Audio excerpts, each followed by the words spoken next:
All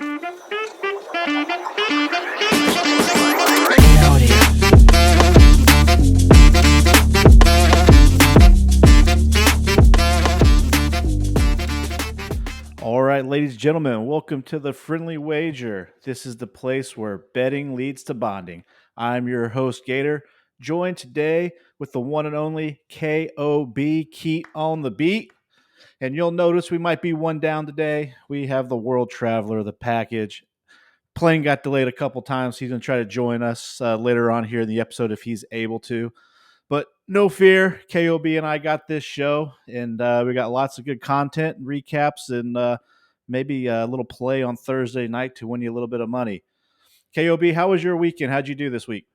Well, first off, I just want to start off by saying, man, how do I sign up for old packages employment?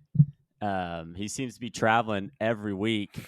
And is he doing that good on the books, or they pay him that well? I guess we'll find out if he ever joins. Yeah, no one's ever figured out how package does what he does. It's incredible. The weekend was good. Posted plays not so good. 2-4. We'll take the loss, but unposted plays, we came out in the green, got paid by the books, and so we're rolling on to the next week. The big play that got me was the Commanders live money line. I put 3 units on that live at plus 110. I think they were minus 250 maybe before the game started. So to catch them at plus 110, only down 6 points, it was a steal. And so I took that. They came back and won, which was a good hit. Good hit to keep the weekend alive for me. Yeah, nope, that's fantastic. Yeah, I think all three of us had a pretty good weekend. I believe I went 4-2 on the posted picks that we sent out through Instagram and X. Pretty good day all around. Man, that's a good catch. I was at Twitter. Yeah, got to change it, X, Elon. But 4-2. My big play was Cleveland plus 1.5, which was a no sweat auto winner there. I had 2.5 units on that one everywhere else. So came out a winner, snuck in some other plays. I know we had talked. Sam Houston did it again. Scores 3 points and covers. They have 3 points for the whole season and has covered both games. Unbelievable stat there. Yep. I mean, they could have the greatest defense of all time and the worst offense of all time, all on the same team. But pretty amazing Gator, how that works out. Gator, people say defense wins championships. I'm here to argue that defense covers the spread. Yeah, especially whenever you're catching 12.5 and 13.5 2 weeks in a row. Makes it nice. But we're sitting here talking about our good plays we had, but boy, oh boy, were there some bad beats this week. Honestly kept me from going perfect on my posted plays we had. I want to start off here. Let's just go Thursday night Lions. My big play for that game was first half plus 2.5. Thought that was an easy play. It was 3, was it? 3.5, wasn't it? 3.5. Yeah, it's plus 3.5 first half. Looked good the whole way until we have a few minutes left and get a holding penalty that would have put it 4th and 2. Lions accept it. From the 48-yard line, too. Yeah. They weren't going to kick a field goal. They weren't going to kick a 61-yard field goal. It was going to be 4th and 2. And I don't understand the play call. They accept the holding penalty, make it 3rd and 17. Well, hey, buddy, 3rd and 17, give them 2 downs to get a first down with a minute left. They're going to go for it. They just are 4th down. So 4th and 2, at least try to make him run it, stop the clock, or keep the clock running, use the timeout. But no, 3rd and 17, get a 34-yard completion pass for a first down. It was brutal to watch, but that looked like old Patrick Mahomes, who didn't come out in the second half. But, man, alive, did he make that look easy. Yeah, I know. And it was, we're sitting there counting money, and next thing you know, we're a loser, and we're scrambling for a second half play. Luckily, we did, and came out on top for that game. The one that was heartbreaking to me, again, I guess just thinking the game was over, Texas Tech late pick 6 against Oregon for the backdoor cover for Oregon. I want to talk about brutal. I didn't even know that happened until we saw it pop up in the text chat. I had closed it out and thought that game was over. Marked it a W. You put a W next to that and thought you cashed the ticket. Hey, Yeah. so did I. I put him on 2 accounts. I was a huge fan of this game. I was such a big fan when they were down. I live bet him plus 8.5. Had him at 6.5 and 8.5 and 7 on 3 different accounts. Marked 3-0 on that game. Next thing I know, I look up. It brutal. I mean, just absolutely brutal. They got outscored 22-3 in the fourth quarter. Gator 20-3. That's destined to lose the spread. Horrible decision to throw that ball going down. I mean, 31-30. All you need is a field goal. What are you doing? My goodness. Ugh. Yeah. Disgusting. It Absolutely was. disgusting. It was. And then, moving into the next game that, would have been interesting to see what happened was, we all played the Colts versus the Jaguars. You have second goal, AR-15, you think is going to get us some points we're going to cover. And all of a sudden, he's out of the game. We got Gardner Minshew in, and the rest is history. The rest is history. I mean, they have AR-15 as their leading rusher. He's destined to score second and goal from the 4-3 yard line, whatever it was. And to see him walk off that field with 2 downs to go and just need a touchdown to cover was another disgusting. You could say bad beat. Was it? Kind of not, but we had a good chance to backdoor that game, and it just didn't Oh, come to fruition. yeah, and the Colts it was a great play all the way Yeah, up. I mean, it was for a good sure. game to watch, but Yeah. you'd like to see what would happen if he was in that game there. And then I'm going to open the floor to you. One of your big plays, is Ole Miss Tulane. You lead the way. Tell us what happened there. Tulane opens up at plus 7.5. I eyeballed this all week long. I said, Gator, this is the play that I'm going to pick. One of the 3 for sure. Next thing you know, about hour to 2 hours before tip, starting quarterback is ruled out. So this is great. Go look at the line. Line jumped from 7.5 to 13. I loved him at 7.5, so let's ride him at 13 again. So I placed 2 bets on Tulane, plus 7.5 and plus 13. The backup quarterback looked stellar. They're winning the whole game. They're covering the whole game. And just like Texas Tech, they got outscored 22-3 in the fourth quarter. It was brutal, but they go into halftime leading 17-10. They had control of that ball game the entire time, even with the backup. So I was very impressed. Ole Miss comes out, scores 7 quick, great, 17-17, and then outscored 20-3. But in that time frame, Gator, we were still covering one of the bets. Okay, Oh there's a yeah, minute left. yeah. Minute left. They go for it on 4th down. Miss it. Get stuffed in the backfield. Late flag. Oh, holding? No, nothing. They call false start. After the play was pretty much dead, he got sacked 3 yards. So they push him back. Their only option was kick a field goal. Fantastic. Field goal, they're up 1. Love it. We get the ball back with a minute. Let's try and drive. Let's try and kick a game-winning field goal. We're going to cover both. Easy. Score. I mean, it was brutal. What was the final score? 430. It was 37-20. 37-20. Yeah, Ole Miss scored 10 points within the last 2 Yeah. minutes of that game. Yeah. I mean, it was horrific. 4 bad beats, but hey, you got to risk it when you game. When you have to accept it. And sometimes you're on the good side, sometimes you're on the bad side. Yeah. Unfortunately, I was on the bad side of all 4 of those. Yeah, So. and it happens, and we're sitting there, and I think the big thing is we went down. We know we made the right plays; they were there for the taking, and just didn't roll our way, which happens. Which happens. Absolutely. All right, so let's move into a little college football. We had the game of the week, Texas versus Bama. Texas adds a loss to Alabama's stellar home record that they had going into that game of 52-1. They are now 52-2. This is what was crazy after looking at that game.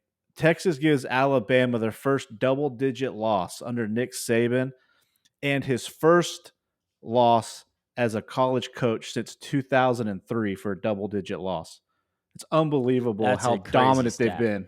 That is a crazy stat. Just how dominant Alabama's been and how great of a coach Nick Saban's been. I mean, It was just unbelievable. And to me, I'll let you elaborate more on it, but Texas had the better athletes in that game all across the field, and it was mainly stood out on the offensive defensive fronts.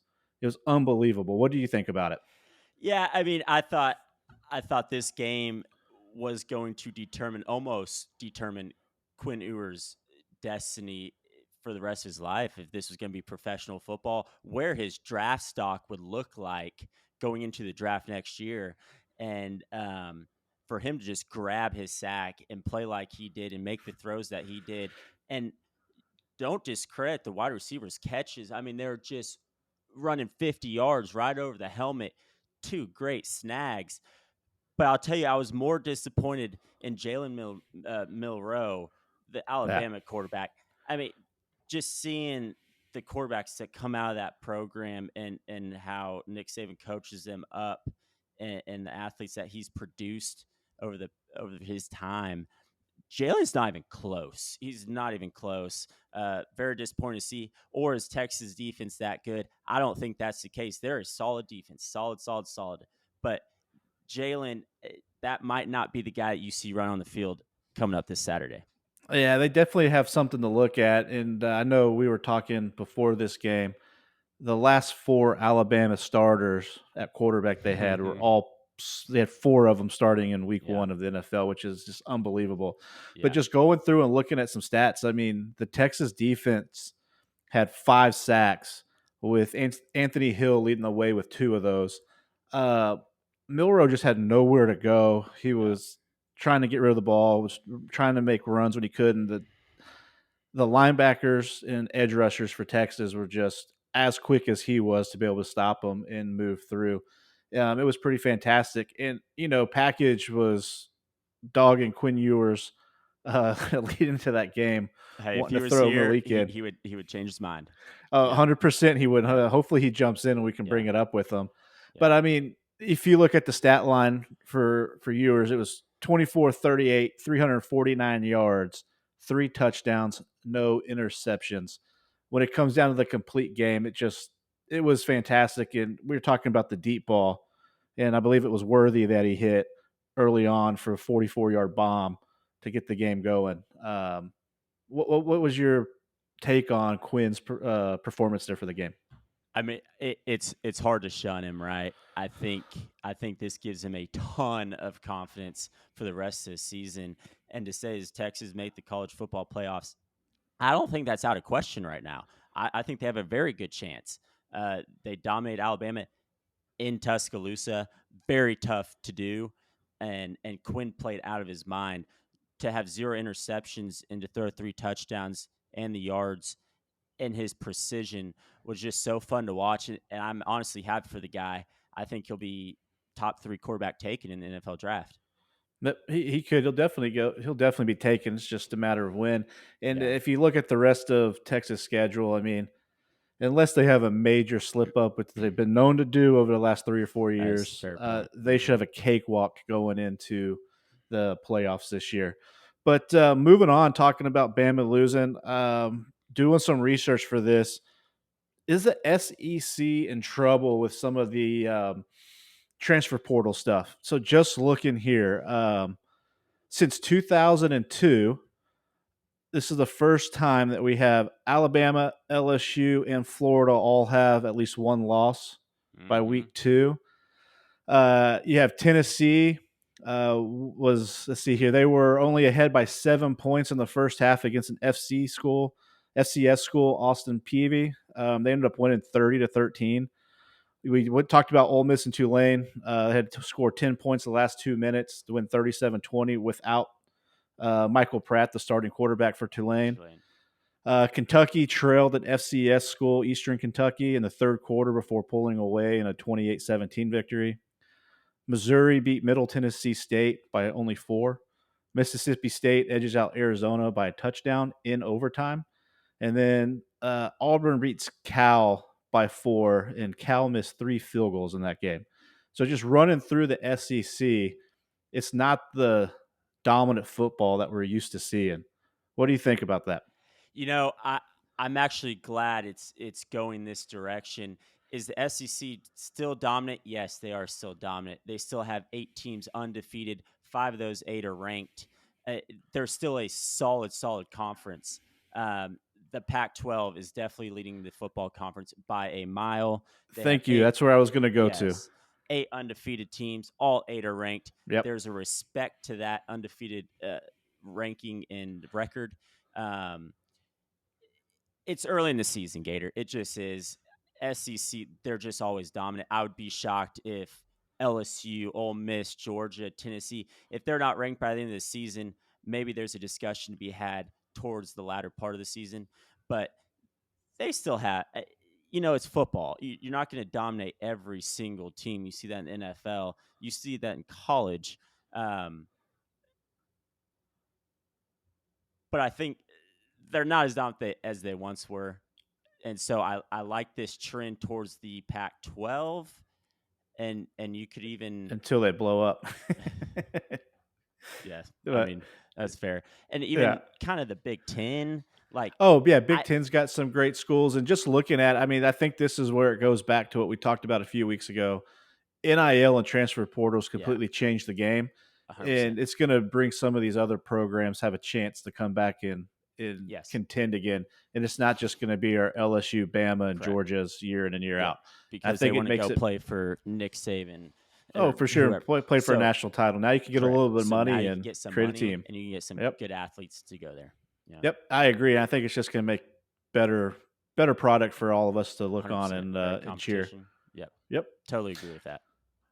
Well, moving on to week 3 for college football. I mean, there's absolutely like no huge games. It's a dead week, pretty much. Wastes But my do you? time. It is. I We're mean, I still guess gonna if you, bet something. oh, absolutely, you got to make a few wagers. But do you see any possible upsets coming up this week, or you think it's just going to be our favorites are going to win? Let's move on and see what we can get in week 4.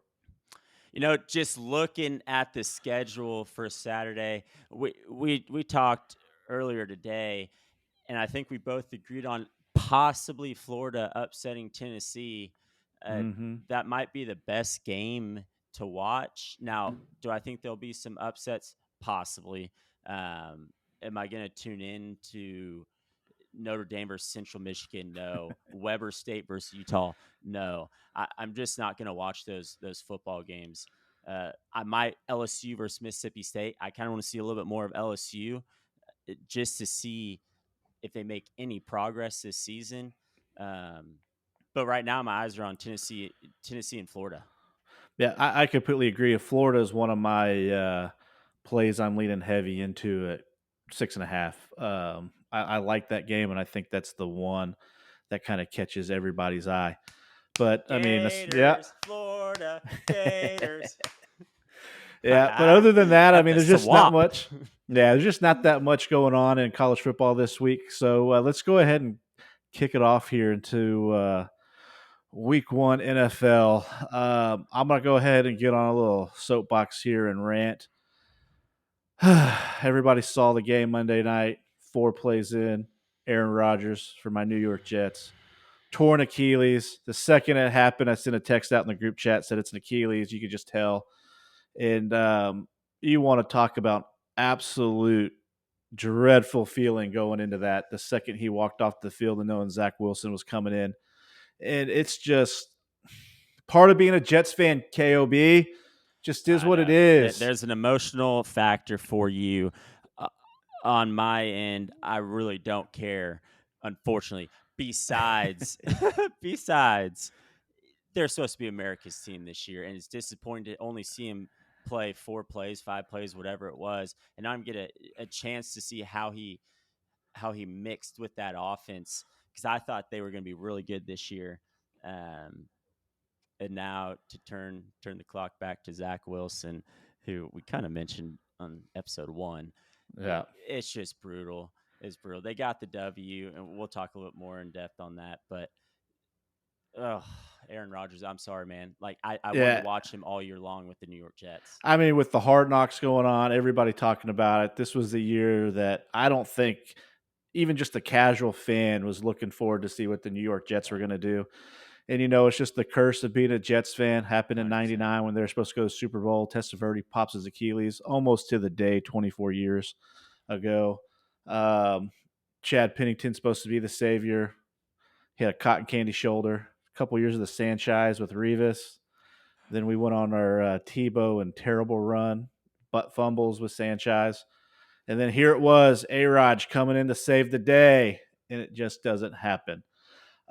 Before we jump off this game, I mean, I think the big takeaway was the Jets defense is for real. Top two, top three defense in the NFL. Josh Allen continues to be careless with the football, and with 3 interceptions and a fumble. I mean, it was uh, it was something to be said, and that's the only hope I have is keeping football games close and just seeing if we can win 10-13 type ball game and shootouts. What were your thoughts?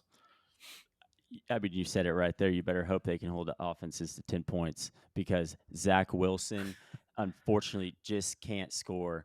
And I'm hoping with Aaron Rodgers on that sideline that you see Zach Wilson maybe mature into he's not going to be a superstar. He's just not. You want him to be You want him to be mediocre. If he can be mediocre with the offensive powerhouses that he has next to him, I don't see why the Jets can't win 8, 9 games this season. Um, but Zach Wilson is going to have to work his ass off and turn some heads because if it's anything like last season, poor Jets fans. Sorry. Yeah, I mean, the only thing we have going for us, if we're going to talk about Zach Wilson, he's got all the arm talent in the world. He's got the strength. It's just the decision making and knowing where to Yeah, go to the golf with the football yeah, pre-snap and knowing what to do. 100%. Before we leave this game, do you think there's anything that the Jets can do or should do at the quarterback position to better themselves? Or do you think, Zach Wilson's the choice? There's nothing else they can do and just keep going. Oh, you know, if I wasn't, I'm pretty certain that A-Rod is going to come back next year. He posted something, and I say in Yeah, quotes on his Instagram, "The night is darkest before the dawn, and I shall rise yet again." yeah, That I did gives read that. that gives the Jets fans some hope that next year he will be back. Now, if there was any question in the air, and he was honest with them, I'm gonna retire.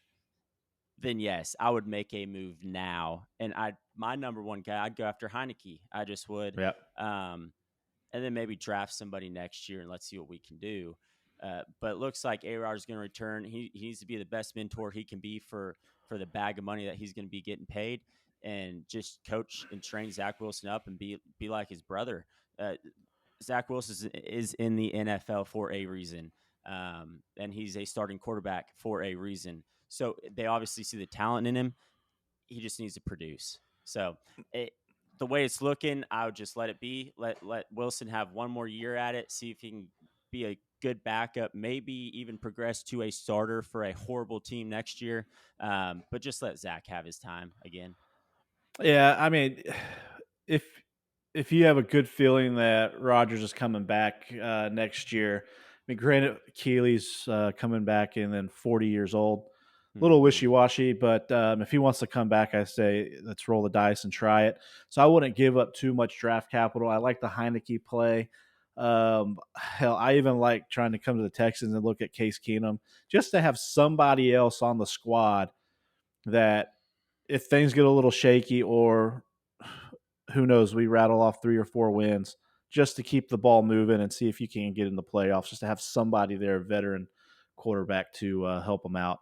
Yeah. But I mean, other than that, I think Wilson's a guy. It is what it is, and hopefully he can get on a run, and um, hopefully Aaron Rodgers doesn't check out and can help him out on the sidelines a little bit and practice and get them going. Yeah, I mean, I agree. All you Jets fans that bet the over wins this season, just forget about Yeah. it. It's gonna my number one play in Jets game are gonna be unders moving forward. So just be ready. All right, we go from talking unders to go into one of the highest scoring game of the week: Dolphins versus Chargers.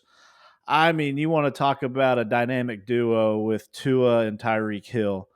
Uh, Tua, I believe, threw for 460 yards. Tyreek Hill, 215 yards receiving.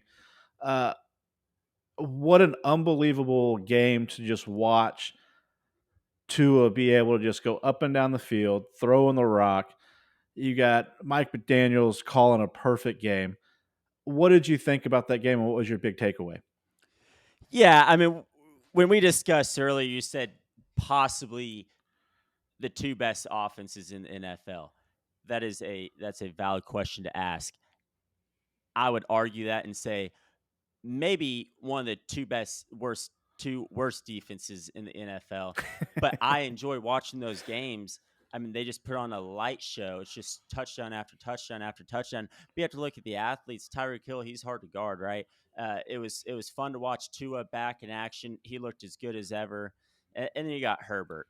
I mean, Herbert's lit up all last year. I'm just touchdown after touchdown. Uh, And so we knew those offenses were powerhouses. It was a fun game to watch.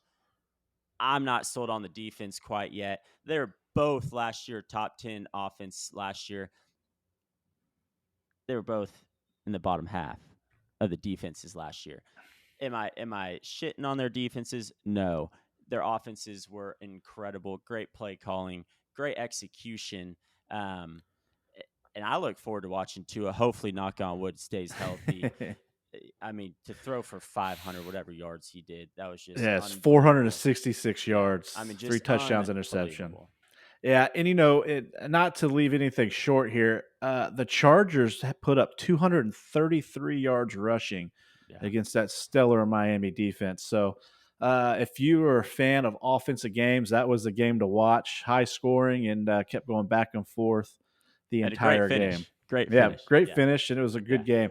And that going from an exciting game to an absolute boring game, unless you're a Cowboys fan. Cowboys Giants Sunday night football, 40-0.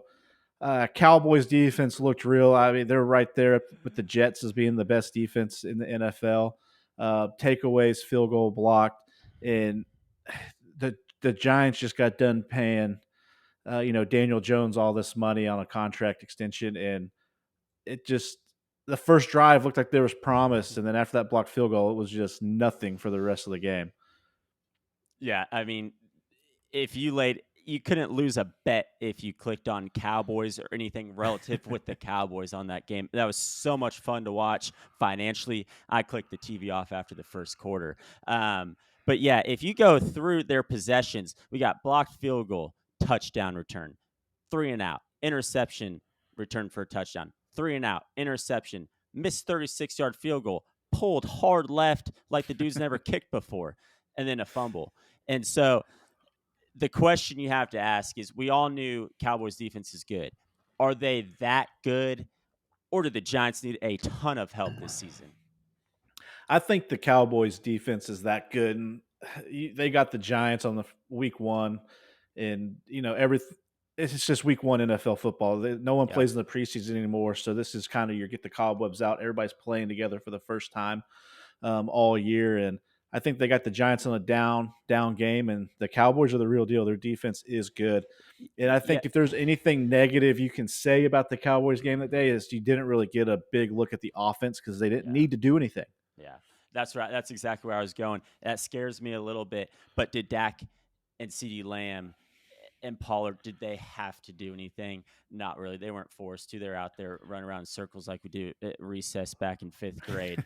And so I'm curious to see this next week because that was the big question. How is Dak going to come out, and is he going to be the top 10 quarterback that the Dallas Cowboys need? He didn't look like it, but then again, like we said, he didn't have to look like it. Yeah, absolutely, I agree, and they got the roster to make a big run this Yeah, year for sure. And then 100%. the final game I want to touch on from week one, and a little upset package isn't here yet because he was on the Niners pretty heavy last week. Niners versus the Pittsburgh Steelers, an absolute route job, and Brock Purdy came in and started right back off where he left off before the injury. That game wasn't close. You had the Niners defense just doing whatever they wanted to Kenny Pickett and that Steelers offense. Najee Harris, I believe, had 2 yards rushing. It seemed like for a while there he had Yeah. -2.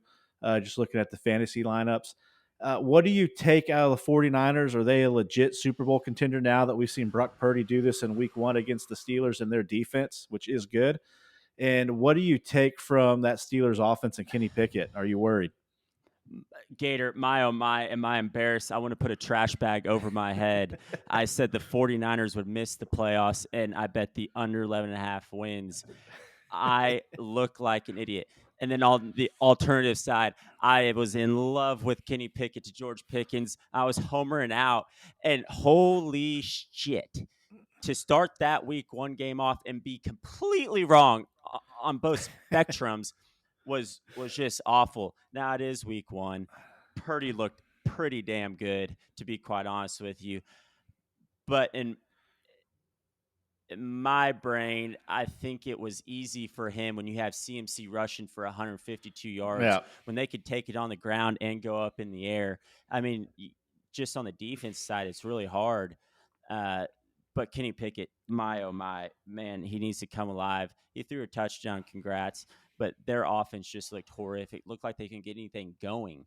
And so I'm really curious. I'll have my eyes really dialed in on the Steelers this Sunday coming up, just to see if there's any spring of life for the Pittsburgh Steelers.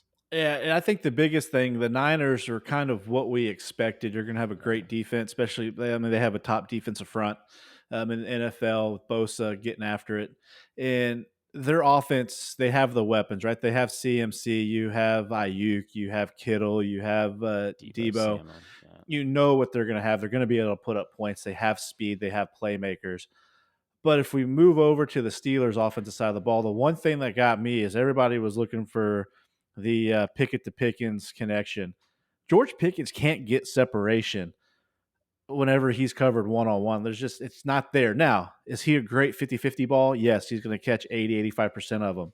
But when it just comes to getting separation and giving Kenny Pickett the chance to make that easy throw, it's just not there. And that's something to, lean into and look forward to over the weeks to come to see if he can learn to get that separation and run those routes a little bit better. And I agree. But then they have Deontay Johnson and Allen Yeah. Robinson, and it's like no one. They're like they had glue to their cleats. They just couldn't get separation, like you said, and so it was horrible to watch. 49ers look out. They looked really, really good. Yeah, and the Steelers got to figure out a run game too. Yes. I forgot who I was I forgot who I was listening to this afternoon on my way in from work, and one of the guys says Najee Harris looks like he runs with 15-pound dumbbell weights on his feet because he can't move quick at all. Yep. There's gonna be a common theme to the rushing game with some of these games that we'll talk about here coming up. Yep, absolutely. And then just kind of going through week 1, you had 4 division champions all go down in week 1 with the Chiefs, the Bengals, the Vikings, and the Bills. Are there any concerns on your part, KOB, or is it just, hey, it's week 1, a little bit of rust, and they'll turn it back around? Or is there one of these two teams here that we should be worried about? Yeah, I mean, from the Vikings, Bills, Bengals, and Chiefs, I have one team in particular that look out, huge trouble coming their way this season. I think it'd be a horrible start for their season as well. The Vikings. I mean, you lose Yeah, to Baker Mayfield. Kirk throws 44 times for 344 yards and 2 touchdowns, and you still lose the ball game. The caveat: they had 41 rushing yards. That's horrible. That yeah, will not win you ball games at all. And then you look at their schedule coming up. They play Eagles this week. Then the Chargers. Good luck. The Panthers, you better hope that's a W. You better hope so. Or you're in big trouble. Then you go the Chiefs, and then the yeah. Bears, and then the 49ers. They could start 1-5, 2-5 if they don't get their stuff together real quick. Kirk Cousins, I mean, did he look bad? No, I thought he looked great. I mean, he looked himself. He played great. 344 passing yards and 2 touchdowns. Um, to lose that ball game to Baker Mayfield, and then seeing their next 6 games coming up, they could be in huge trouble. Yeah, I mean, I think that's the easy pick out of those 4 teams, just based off last year. I believe they had, what, 7 or 8 games decided with less than 1 score Yeah, that went their way. the So the they luck percentage was high for them last yeah, season. they definitely won a lot of close games last year, and, Yeah, everything kinda fell their way. Their defense isn't any good. They're gonna have to try to keep up and outscore everybody, is what it looks like. yeah, High scoring games for sure. Like you said, Kirk Cousins is who he is. He's a great quarterback. People like to dog on him. He can't win the big game, but at the end of the day, he's a top 10 yeah, quarterback for sure. just based off his stats. The rushing it is a deal. You start thinking about the Dalvin Cook. Was that a mistake going with Alexander Mattinson in the backfield now to see what he can do?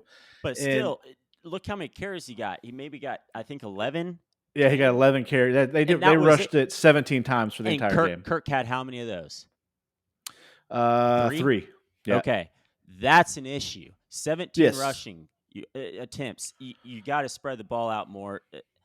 And you could say their defense is not that great, but to hold Buccaneers, and it is Baker Mayfield, to 20 points, Yeah. you should still win that ball game. Yeah, no, definitely they should have. And JJ still had 150 yards, 9 Yeah. receptions, I 150 mean, yards. yep. He put up his numbers. He got what you thought, he would get.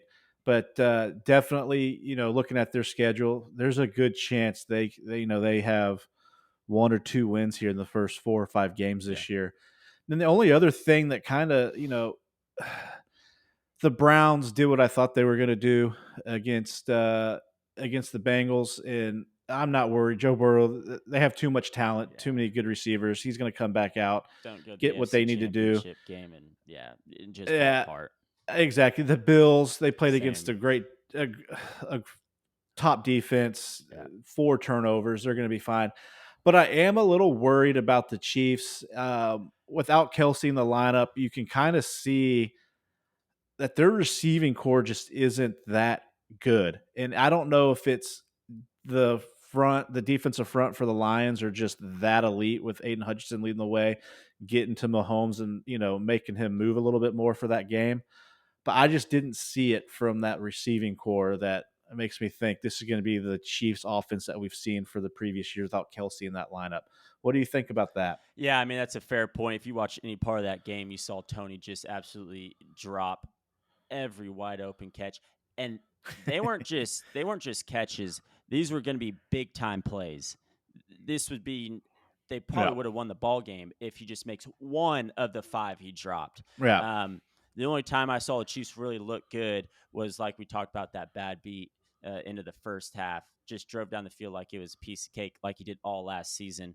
Um, I don't know. I thought the Lions looked really good. They played their ass off to get that W, and so I thought it'd be a close game. I'm still not too worried about the Chiefs. When you got Patrick Mahomes back there, Yeah. Andy Reid. I mean, it's just they're going to be the Kansas City Chiefs.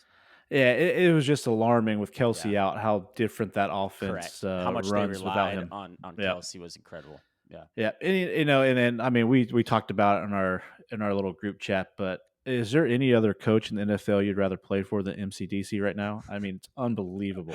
I'm a huge fan. Biting kneecaps, just getting after it.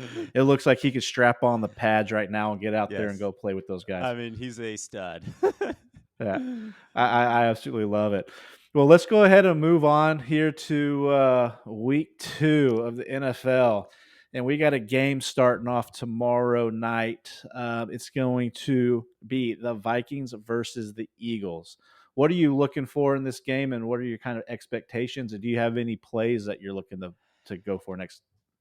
Yeah, I dove into this one a little bit today. The bet that stood out to me as of today, and things are going to change obviously in 24 hours. Um, but the over 49.5, that's a pretty high set number. I like it being that high, and I love the over. Kirk Cousins and Just Jefferson are going to be in that team meeting and figure out a way to get a W. Do I think they win? No, but they're going to try and put up the points to win. I think Jalen Hurts is going to come out and be Jalen Hurts. They didn't look that great against New England. And so 49.5. I'm not going to say it's going to be a Dolphins Chargers battle, but I think it could turn into one.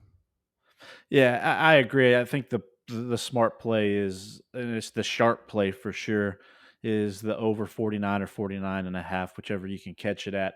Um, just looking at both teams, Vikings got to come out and not try to go 0 and 2 to get going. Correct. They're going to come out, score some points. And let's face it, Eagles again, the Patriots gave them a hell of a fight and didn't, it was 25 points is what they came out with. They were kind of cruising there for a little while, and then their offense got stagnant. And Jalen Hurts and that team's just got too much talent against that Vikings Correct. defense. Mm-hmm. It definitely is trending to a 28-30 type ball game for sure. Yeah, and I love that because you could argue the Eagles struggled. I think their game plans coming into Thursday night is going to be let's get our offense on a roll for the rest of the season. Yeah, they're at home. They're laying 7, so I'm probably going to stay away It's from a the big from the number. spread. That's a It's a big big number. number. Yeah, It's a that's big scary. number against a good team, Correct. for sure. So I'm going to stay away probably and just play the over. And I'm not a big fan of overs, but that one's jumping out as definitely a sharp play for the week. Especially on a Thursday night. Yeah, yeah, absolutely. And then let's just go ahead and move into what I was joking around about with you today. Probably going to be the lowest scoring game. I'm taking the under. I don't even know what the line is. It doesn't matter. It can be 20, and I'd probably take it. Jets versus Cowboys. We know the Jets are going to struggle scoring against that defense. And the only hope is that the Jets defense can wreak havoc on Dak Prescott, in my mind, and maybe get some turnovers. And to only way that game I really see to keep close. What do you think about it moving into that game? Yeah, I'm just disappointed. I looked forward when the schedules came out. I look forward to this game with A-Raj and Dak Prescott as a matchup. I'm not going to keep talking about Zach Wilson because it's real life now. That is the Yeah. starting quarterback for the Jets, and so he needs to play like it. I'm looking forward to seeing how Dak Prescott can attack the Jets defense because they did look good. And if he struggles against the Jets, then we might have an issue on our hands in Dallas, Texas. But Dak Prescott, I think he's a top 10 quarterback with CeeDee Lamb and Tony Pollard. It's a large line. I think Dallas is laying 9, maybe Let me 9 and see. a half, Yeah, it's 10. right around there. It's a good line. Which is a good line now, and the over under is probably super low. I don't know if you said Oh, 30. that's why I started. That's why I started laughing. Yeah, The line opened up last week at 49 and is now yeah, down to 38 and a yeah. half. Which is a solid Uh, line. You got two stellar oh, it's defenses. it's a Um, great line and it's low and it's gonna your public's gonna jump all over the over when they see how Correct. low that is, Yeah, which makes me like the under even more. And pulling it up on my book right now, it looks like the Jets are catching 9.5. yeah. And It again, that line was at +3 when Aaron Rodgers was healthy last week. So it's jumped up 6.5 points. great line set for sure. I Jets could cover. I mean, 9.5 points is a lot in the It's a lot NFL, in the as we NFL. know. Yep. This is not college. And, but yes, I'm super excited, stoked to see Dak Prescott. I have the Cowboys going to the Super Bowl, and so he needs to show up and show out, and I'll respect his name a little bit more.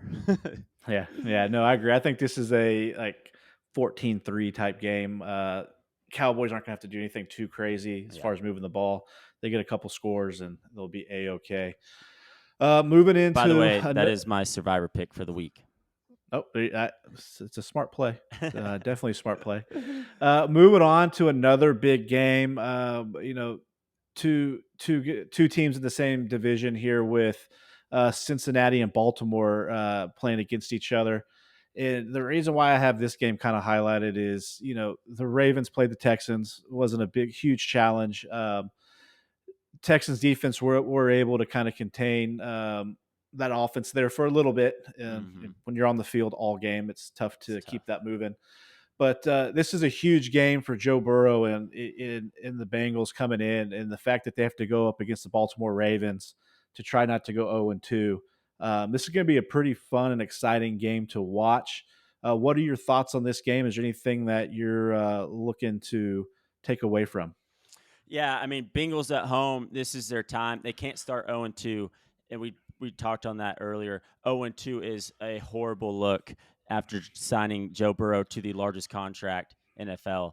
And so I'm a big believer in Burrow, Chase, Mixon, Boyd, Higgins. They are a good football team. They went to the AFC Championship for a reason. And do I see them starting 0-2? I do not. I think they win this game outright. I think the line is 3.5. Since he given up three and a Yeah, half. minus three, 3.5, That's depending on where you're that's getting it. yeah, that's a good line. If I was taking Cincy, I'm buying that down to 3. It could be a field goal ball game, but Joe Burrow needs to come out with his offense and look like they did last season. Oh yeah, I think they're gonna sling it around the field, Yeah, and he's gonna throw for 300 plus. I just think there's no way this happens 2 weeks in a row, and if it does, then we have some bigger issues to go yeah, through.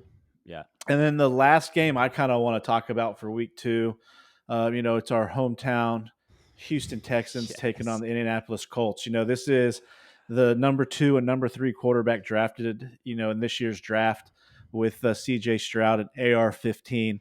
And I mean, this game to me scares me because CJ just hasn't looked spectacular.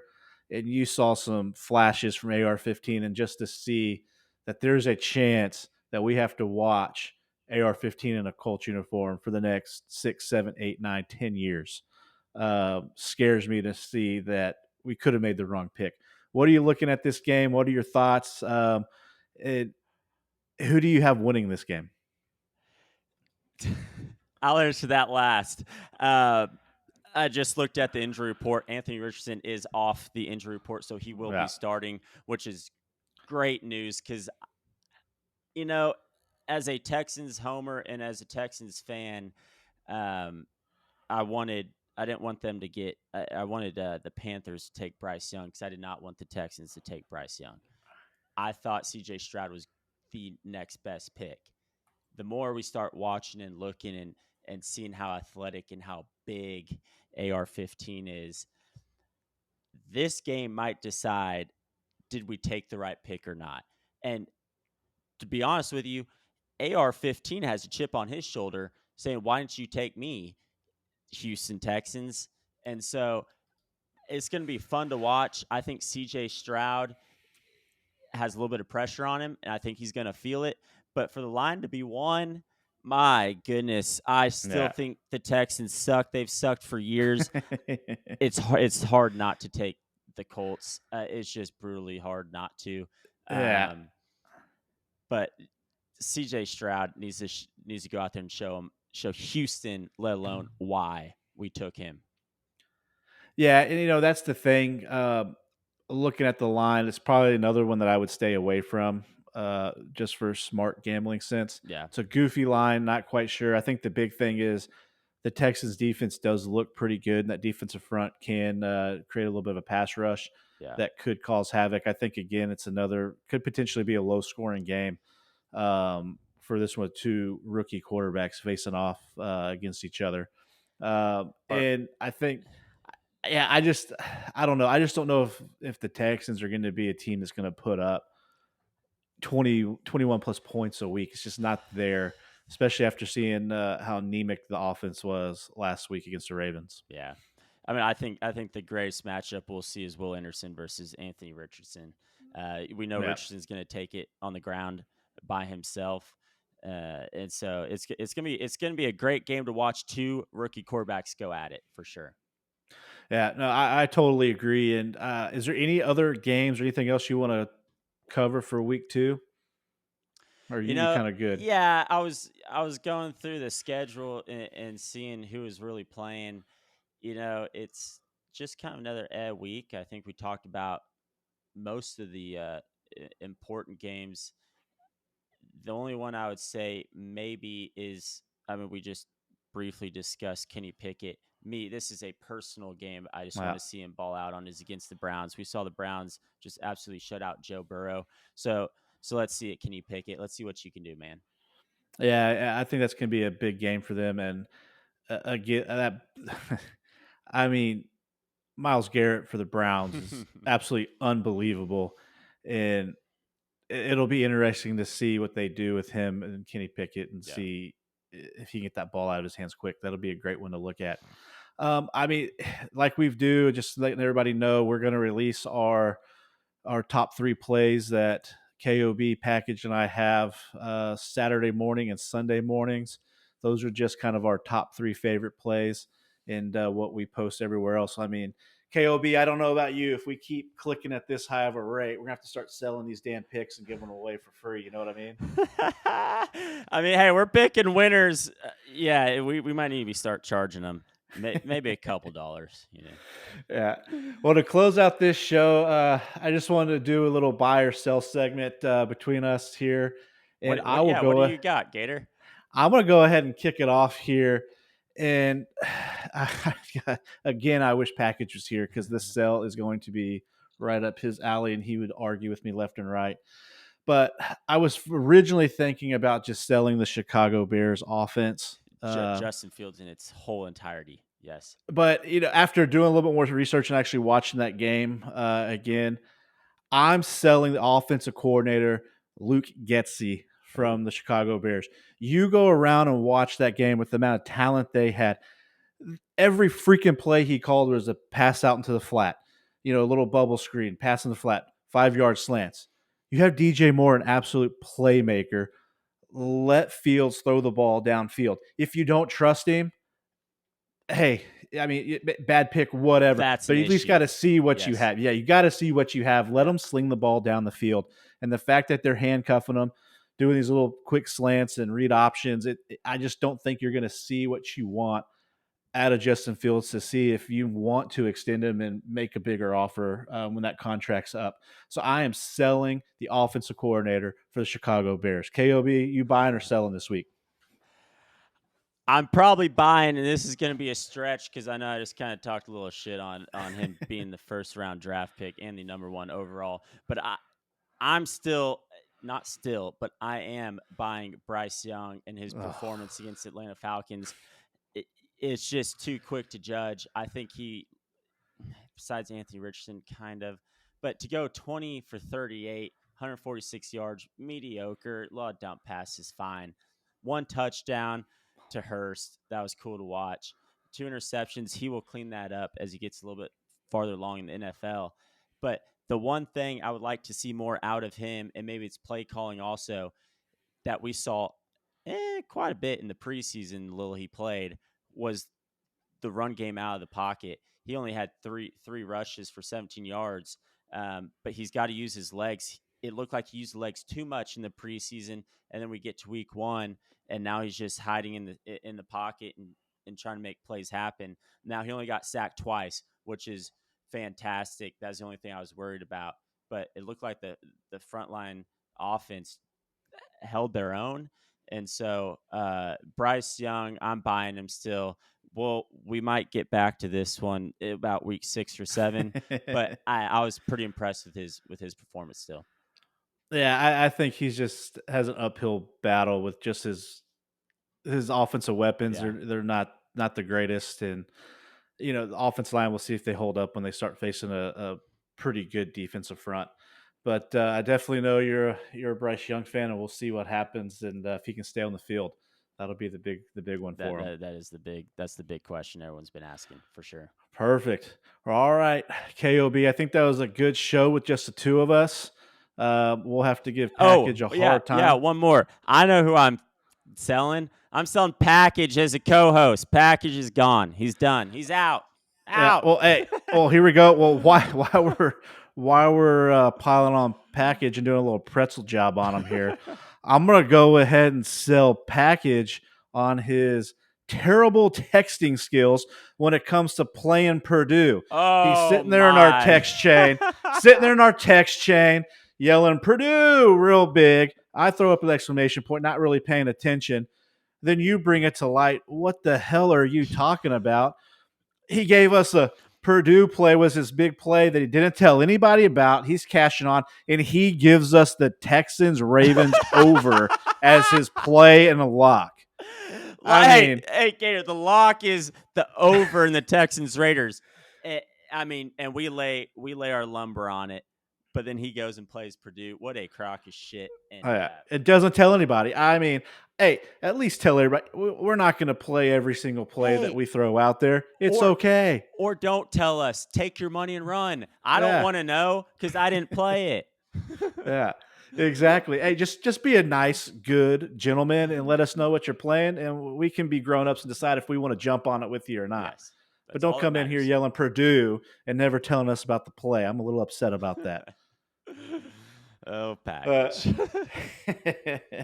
All right, K.O.B. Well, this is another episode of the Friendly Wager, the place where betting leads to bonding. We'll be back next week with a little recap and future plays in the NFL and college football. Other than that, keep on the lookout for our bets and top plays.